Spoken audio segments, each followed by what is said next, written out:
আবার জল ঘাটছো? শিগগিরই ওঠো, চলো ঘরে। জলের জন্য মানুষ কত কষ্ট পাচ্ছে তুমি জানো? একদম জল নষ্ট করবে না। আবার জল নষ্ট করছো তুমি, তোমাকে নিয়ে আর আমি পারছি না, চলো ঘরে। গলাটা শুকিয়ে যাচ্ছে, একটুও জল নেই। চলো জিহান, আমরা এবার পার্কে থেকে ঘুরে আসি। চলো চলো মাম্মা। দেখি বোতলে জল আছে কিনা। দূর, এটাতেও তো জল নেই। উফ।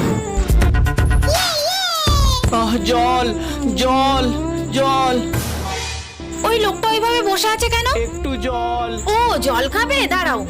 ই বাবা, তুমি তো সব জল শেষ করে দিয়েছো। দাঁড়াও, আমি এক্ষুনি আনছি। এই নাও জল। আপনাকে অসংখ্য ধন্যবাদ দিদি। দেখেছো জিহান, একটুখানি জলের কত মূল্য। আমার ভুল হয়ে গেছে মা, আর কখনো জল নষ্ট করব না।